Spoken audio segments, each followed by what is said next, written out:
Okay.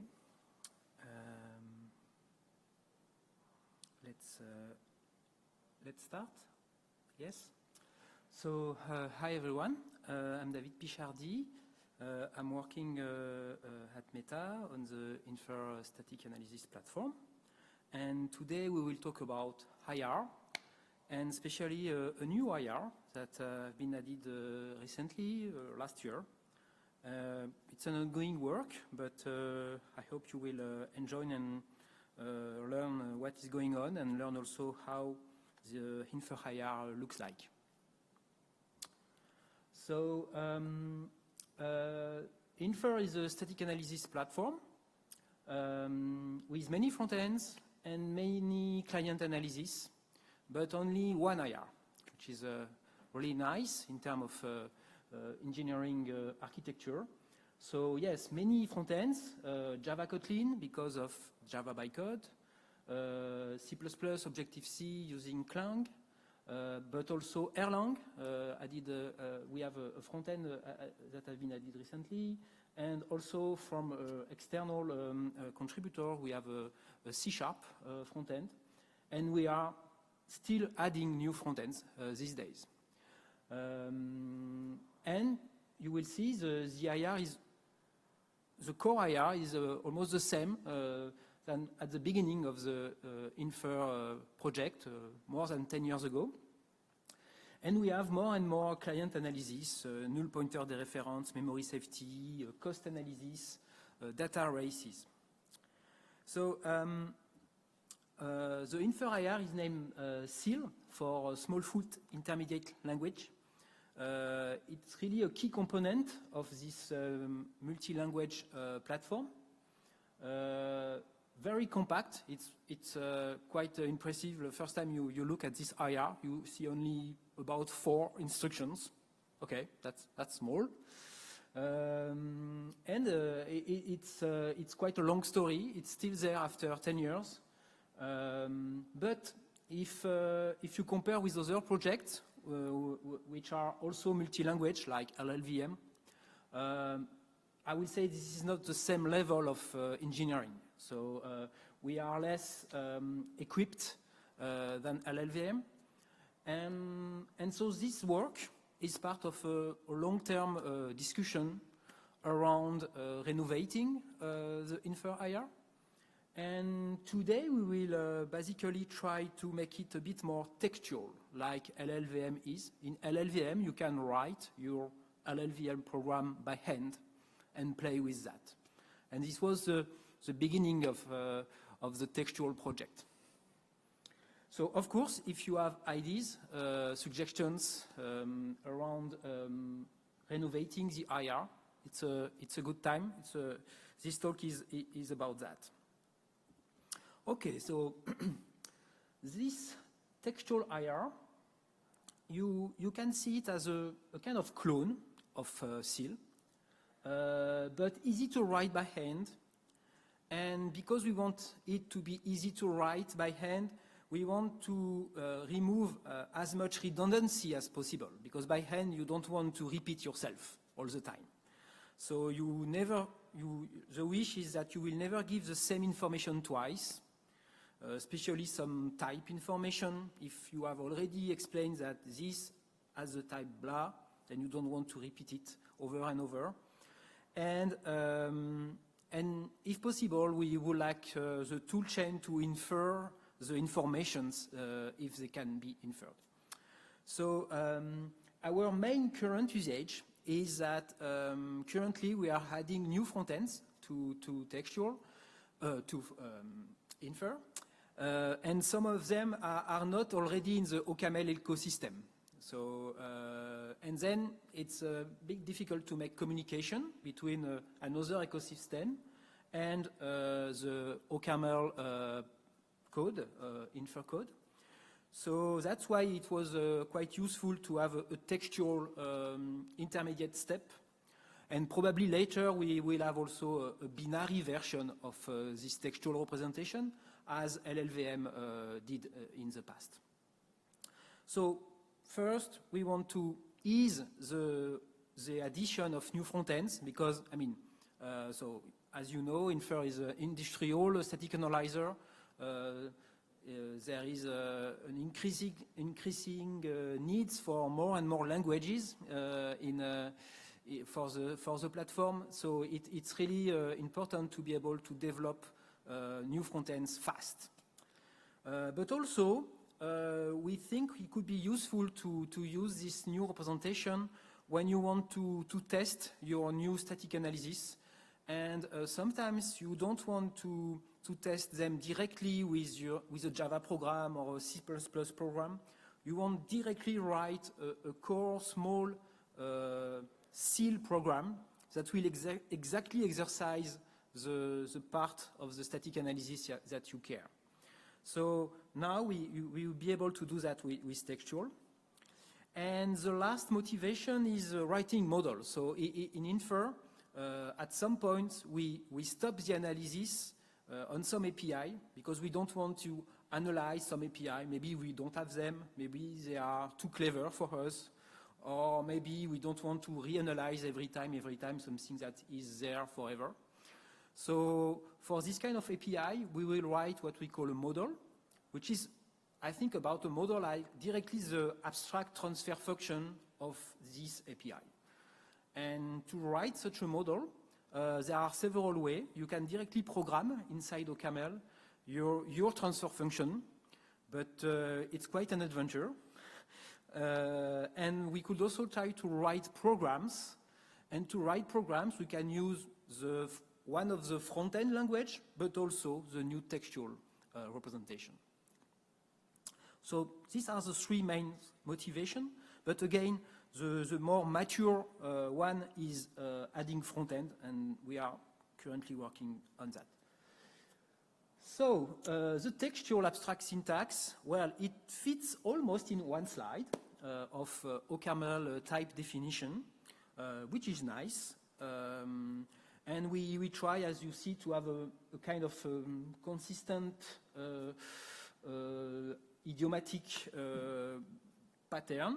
So a lot of type T everywhere. So in the rest of the talk, I will mainly explain all this, and each time try to compare it with the SIL counterpart, okay? So if you already know SIL, you will understand the differences.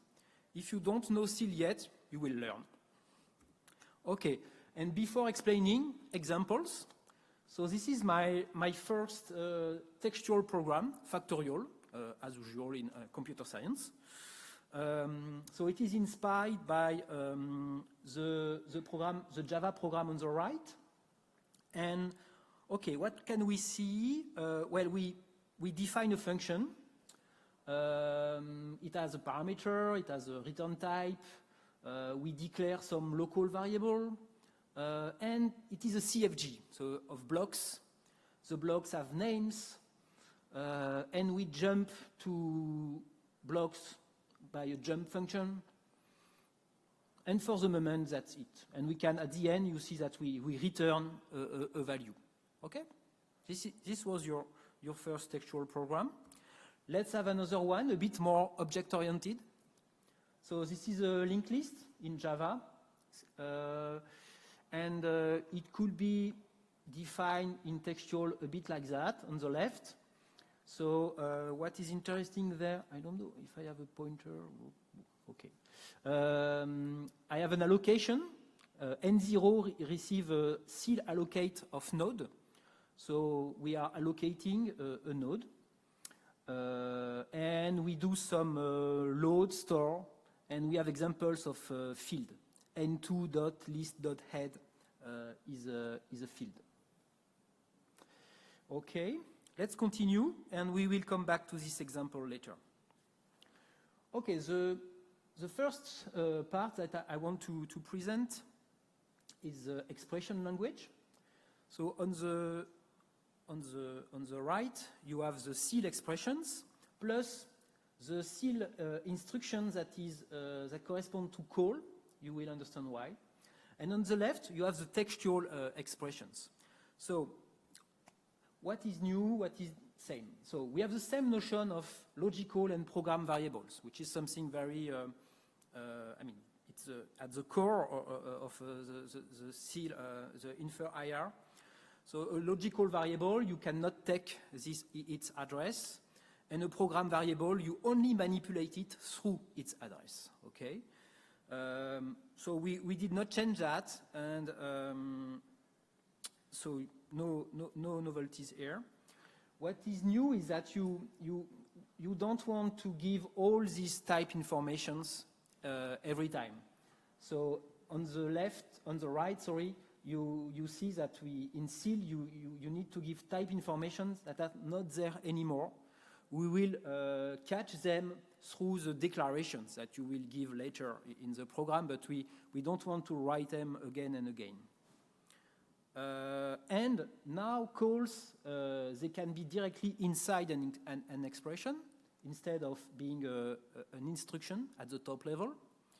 And we also use that because all the unary binary operators are written as regular calls, okay, but with built-ins.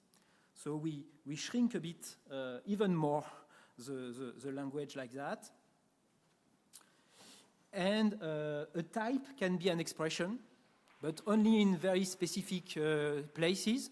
And you have seen one just before. It was for the allocation, where you allocate something of a specific type. So we reserved this expression for specific built-ins, like cast, instance of.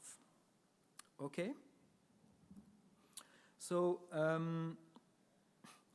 currently, we did not really choose what to do with exception and closures, which are expression in SIL, because we hope to be able to remove them in some sense.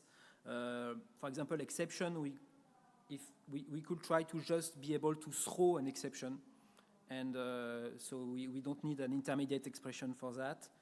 And closures, there is ongoing work on trying to handle closures using object-oriented features in Infer. So yeah, and for the front end that we are developing currently, we don't have usage of them. So that's why they are missing. So it's more a work in progress, and if you are interested by closures, for example, I would be happy to talk.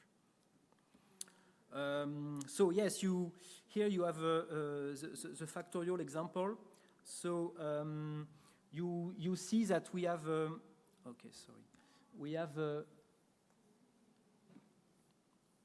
we have expressions, as I said. For example, SIL L naught apply to SIL GT, apply to two idents. So we can fold the functions together, and that's it. Yes, and we have few type annotations only on load, store, parameters, and that's all. Okay.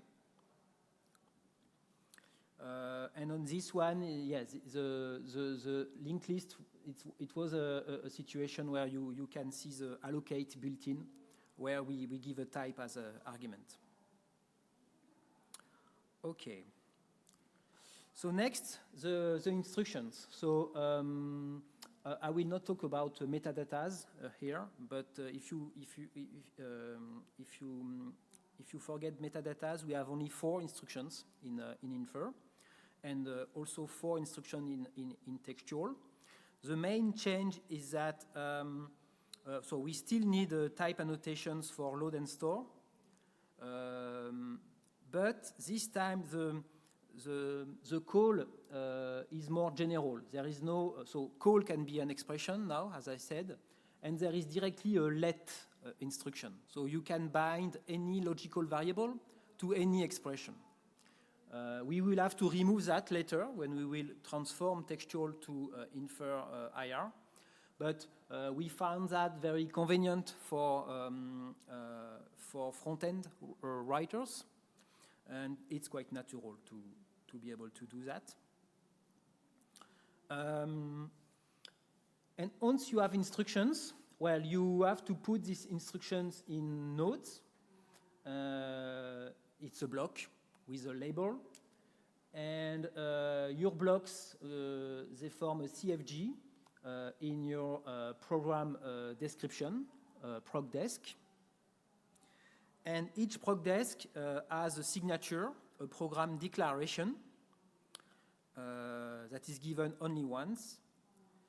And something we also inherited from LLVM is that a block must end with a specific instruction and not a regular instruction as in SIL currently. So there are 4 kinds of terminators. You can return a value, you can throw a value, you can jump to a list of blocks, or you declare that this block is not reachable. But the jump, they not only jump to a list of nodes, you can also give some SSA arguments. So in fact, we had the possibility to put the textual program in SSA form. So I will say SSA is supported but not mandatory. So it's quite convenient for some front ends to directly generate SSA form, especially when you come from bytecode. In fact, it's quite natural for some part of the programs. And it was quite interesting and useful to use it for the transformations that we have to do in the front end.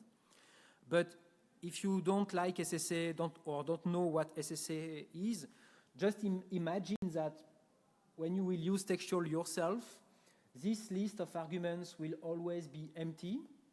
So your jump will just have a list of labels as arguments, and you don't care of the SSA parameters if it is empty. So it's, if the list is empty, you have exactly a non-SSA program, and you are fine. Just a few notes about SSA. We choose to not use a SSA syntax where we have explicitly a phi operator. So on the right, you have the very textbook representation of SSA, where at every junction point, you put an extra phi assignment, which take as many arguments as the number of predecessors for your junction point. And in fact, if you think a bit a la CPS, you jump to label 3 with a value. And so it's kind of a call, in fact. And it's syntactically, it's just a trick. It's exactly the same information. It's nicer to read, or maybe I'm a bit biased, I don't know. And at least you are not scared with this operator phi that you don't know what it's doing. So yeah, we like this with this representation. A third example, this time with SSA. So imagine on the right you have a small Java program with a ternary operator. If A is null, then I return 0, else A.f. Well, in the textual side, on the left, you will first load A, jump to the 2 blocks is null and is not null. Inside each block, you do the test. I did not mention that later, but in Infer, we use this prune operation. So in the first block, you assume that A is null, and you jump to the end label with value 0, while in the other block, you jump to end with the value equal value n1 equal to A.f. So it's quite natural to write a SSA program like that. And in fact, if you are in the middle of a Java bytecode program or Python or bytecode Python, this is exactly what the operand stat gives you. So the translation is quite easy to do directly in this form. That's why some front-end writers love SSA. Okay, and to finish the tour, well, a file, a textual file, is a list of declarations and we name that a module. And each declaration is either the declaration of a global variable with its type, or you are declaring a type, a struct in the Infer naming convention, with super types, fields, or you are declaring or implementing a procedure. Okay, you have to do one of them, and every function that you mention, we need to understand its type. That's why we need either its implementation or its declaration. And when we will do the full capture of the program, we will check the consistency between implementation and declarations. But it's a later phase. Just to experiment with textual, we'll write a function that was not really useful, necessary, I will say. It's a way to convert an existing SIL program using the Java frontend, for example, to a textual representation. So it was a way to test our parser and a way to write big textual programs very easily. And it's also nice to have it if yourself you want to familiarize yourself with the language. It's quite easy. You write a small Java program and you obtain the textual version. But the truly essential function is the other way conversion. Given a textual abstract syntax, I want to turn it into a SIL representation. And in Infer, a SIL program is made of two parts. We have the cfg.t. It's a list of CFGs.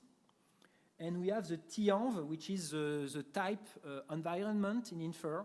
So it's mainly the type hierarchy. Okay? So we take your list of declarations and we extract from them CFGs and type informations. Okay, and to do this transformation, well, we have many things to do. First, we need a parser, of course. Then we collect all the symbol declarations, and we will check that nothing is defined twice, and we will record the corresponding types. Then we will also check that at every usage of a symbol, there is a declaration for it, except some types. If you use the types but don't really use the fields in the types, you don't have to declare the type before. It makes the file a bit smaller. And we have a small type system because the first time you try to write a textual program yourself, you do a lot of mistakes. And even without that, if you have looked at the SIL representation before in the HTML output of Infer, for example, it's very easy to be confused by the different memory operations that are done. And for example, if we go back to this example, when we try to load the head of this, it will be the common mistake will be to directly write something like this.head. And this is a mistake that you do every time, or that you, even without writing the program yourself in the debug mode, you may be a bit confused. And with the type system, you cannot do that. So this is the kind of errors that the type system will understand and will catch, and it saves you some time. We have a specification for the type system, but in a MLI form. So these are the comments in the MLI form of the corresponding file. So you can have a look if you want. I would say that the type system is still quite rudimentary. We mainly try to catch error where people confuse a pointer with a struct. But we don't do clever subtyping because the type checker is file by file, and we don't have the type hierarchy yet. So maybe later, if it is really useful, we could build a more global second phase of verification, but we don't have it yet. And for all the verifications that are done, we try to make it, as usable as possible, in the sense that the verification will not die at the first error. It will try to catch as many errors as possible before dying. Yeah. Okay. And also, if you are interested, we have experiment with a cool OCaml monadic style to write this type verification part. And I think, yes, it's also an interesting part of the project. Okay, once we have that, we have all we need to convert to SIL. We know the types, but because the representation is not exactly the same, we have to do some transformations. To do this transformation, in fact, we are using the SSA invariants to ease the transformation. And what we have to do mainly is moving the calls, because some of them are too deeply inside expressions, but also some of them are too top level. Because if you do a multiplication, for example, this is a call in textual, but this kind of expression in SIL, they have to be inside expressions and not as top level instruction. So that's why we do a bit of up and down moves. So on the left, you have an example. We start from this program, and we will first put at the top level all the calls. And then, if a call is a call to a pure function, a built-in, we will move it inside expressions. And at the end, we want to have only regular calls at the top level. So this is a kind of transformation that we do. And also, we have to go out of SSA, because in SIL, in Infer IR, there is no notion of SSA. There is no phi node or jump with arguments. And going out of SSA, I mean, it's a textbook technique, because the phi assignment is just a move. You will generate a lot of moves, okay? But you cannot generate moves between idents, between logical variables, because this is not a regular SIL instruction. So we have to use program variables to do that. That's why if you may see a lot of program variables that have been introduced, and we could optimize it a bit more, but it should be enough, and the other analysis later will understand everything anyway. Okay, I'm almost done with the presentation of the language. One last bit is that you can put a lot of annotations. So this is an example. You can decorate your program with annotations. So the idea is that before each type, you can put an annotation. And an annotation is a dot name, or dot name equal a string, or dot name equal a list of string. And if you can put it in front of every type, well, it gives you a lot of slots.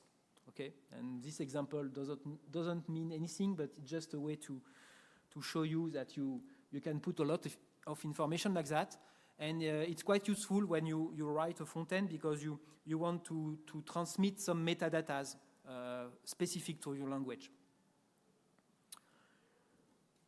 Okay, so to summarize, this project is an occasion to have a fresh look at the Infer IR. And for me, it was also a way to better understand the Infer IR, its limits, and try to understand why it was like that. In some situations, it was also a way to simplify a bit the current Infer IR. I was able, for example, remove one of the type information that was a bit incoherent or redundant with the other part of the platform. So I think it's a way to spend time on this IR, to understand it more, and add more tooling, so textual representation, but maybe one day directly influence or change the core IR itself. Okay, we will see what is the usage. It was first motivated by adding a new front end. It's already, I mean, a very interesting tool, but we could do even more. I mean, if you think I think LLVM, for example, they did a lot of work to simplify the front-end writer's experience. You know that you can generate a bit of stupid code and it will be optimized later. And we are not yet there with textual, but it would be interesting, I think, to think more about how could we optimize textual. And there are other usages, as I said, than front ends. You can write small unit tests. So this is an example of unit tests. So I wrote very simple functions. So for example, in many situations, you just want to write a single list of instructions. And you just want to test, for example, here the nullness analysis on very basic instructions. Doing that directly on one of the front end, well, you will generate far more code, okay? And you may not see exactly what you want. So yeah, and there is a new directory in the test Infer platform where you directly write some textual functions and run the analysis on them. And there is an ongoing work on writing models. Here it's not completely, I would say not completely convincing yet, because it's not that easy to program in such a low-level language. The type system helps, but still, I mean, writing CFGs by hand is not really fun. So I think it's just the beginning of something. When you write a model, in fact, you are writing a specification more. So, and I mean, specification language is something not completely easy to design. So I think it is just the beginning, and we will see how we can improve that later. And just to finish, I don't know if you can read that, okay? For just you can take this example and directly run Infer on it, and you will have a list of null pointer dereference error. So textual is a new front end in some sense that you can directly use with all your Infer static analysis. Okay, and that's all.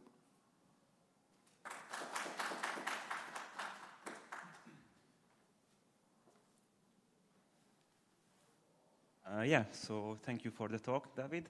And I think the live stream is lagging a bit behind, but I think at some point we might expect some questions to pop up on Discord. I will relay them to you, so remote people, please ask questions. But in the meantime, I will start with the questions from the room.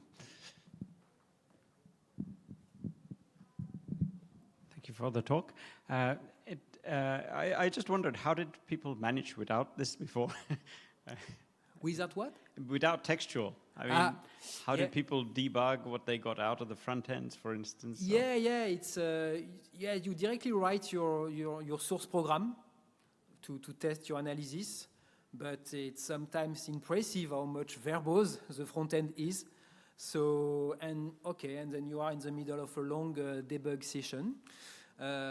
Yeah, I was also surprised, but I think I mean, having a textual version was not that easy, in the sense that you could just have a parser for the SIL representations, but there are too many redundant informations. So you have to think a bit about it, and this and you need time for that. So there was no effort to do that, and it's something, it's several months of work. So it's good to have it now, because yes, it's very difficult otherwise.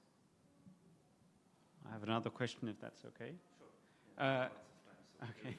So you said that at loads you have to say what type comes out. Yeah. So this is more a question about SIL. So what's the memory models? How does the memory model look, and how does that look, and what types do you have for memory? Do pointers, for instance, have types? Yeah, so it's a difficult question. I was proud to say that we have a specification of the type system, but I didn't talk about semantics at all.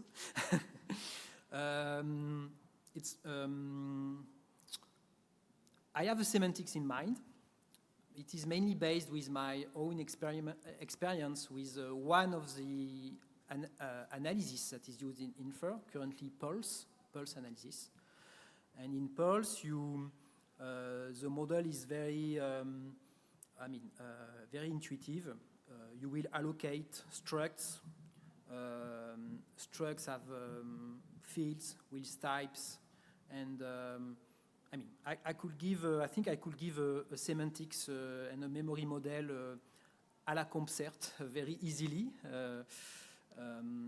But we have not done this exercise yet.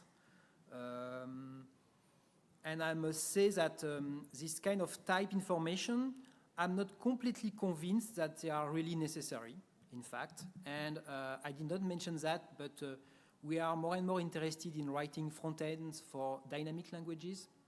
And this project is also a motivation to think about types. Where do we really need them in Infer? Because when the Infer project started, it was for typed languages. But in fact, these days, we don't use them so much, or at least we can do some good job without them. So I hope that we will, I have already started to remove some of the type, types are more and more optional in textual, in fact, and some front ends will make usage of that.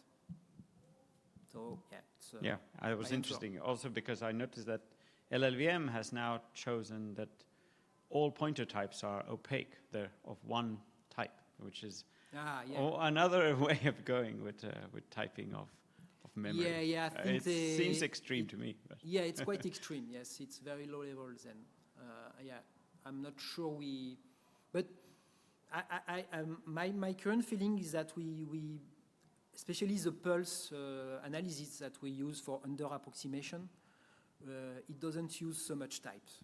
So if you type for parameters and tracking the allocations that are done may be just enough. Yes. Thank you. Yeah, although in Erlang types are quite important because of the when you have a function, it has multiple clauses, and often it is distinguished based on the types. So yeah, we might have some more heavy. Yeah, for the signatures. Yes. Yes. At signatures, I'm convinced that you need good type informations, but inside the function itself, it's less clear. Yeah. Okay. So, any more questions in the room? Then we will move on to the some questions from Discord, from the remote folks. But in the meantime, if anything pops up, just let me know. So the first question was by Boris. Thank you for the type checking. This is something that we had in FramaC as a post check, which was very convenient. While developing the other front end, we missed such a feature a lot. Do you plan on making it available on SIL itself too? Yeah, indeed. I don't see. First, I don't see limitations, so we could adapt it.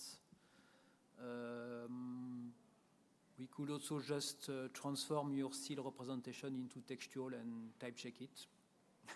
So we can try something, yes. If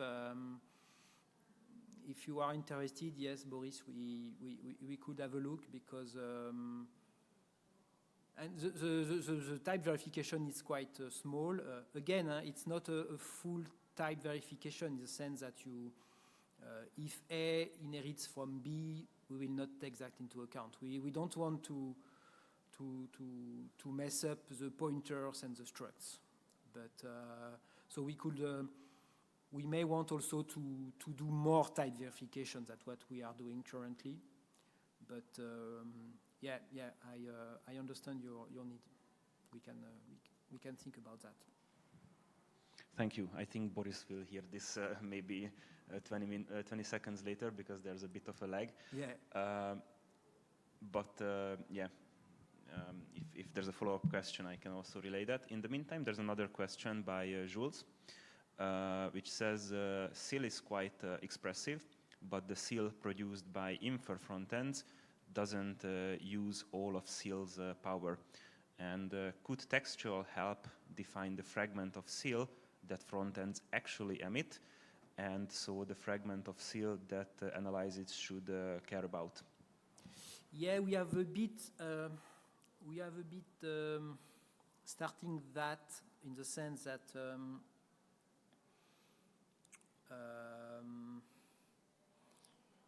or I've mentioned that, for example, for exceptions. I'm not convinced that we need SIL as an exception expression, but for me, except in a throw function, you don't need to make exception expression. So this is an example where the SIL language is a bit too much expressive in my opinion. But as usual with Infer, I mean, you have so many front ends that you have to take care of your assumptions because you may be a Java expert but not an Erlang expert, for example. So I must add that one of our colleagues did some experiments in order to check in practice what were the patterns that were used in SIL on different front ends. It's also a way to better understand the current state. But yes, there is probably a possibility to reduce a bit the expressiveness or to better understand how it is used by the different front end. But ideally, it would be great to be able to express that maybe with types, with expressive OCaml types, but we did not push this idea very far yet. Okay, thank you. Any more questions from the room? If no, then maybe I would also have two questions. One is about the use case of writing models, which we do quite often in Erlang. I was wondering if, because right now when you write models in OCaml, that seems to be more closer to the language used by the abstract interpretation engine, so you can basically split abstract states and these kind of things, whereas with the textual SIL, it's more closer to a low-level programming language. What can you say about the expressive power of textual in this regard? Like, can we express everything? Can we replace the old models with textual? Is that the intention, or is it just, or will both methods exist and then we can choose whatever is more comfortable? Because I can imagine maybe for some models it's more convenient to write them in OCaml, but sometimes it might be more convenient to write it in a textual. Yes, as I said, there is an interesting design search to do there. I think so for example, for disjunction, you will just write non-deterministic branching in your textual program. In many situations, your OCaml model, it's a sequence of load and store, and sometimes some very low-level manipulation. So, for example, recently I have to write a model that turn a string value into a name of a field and access this field.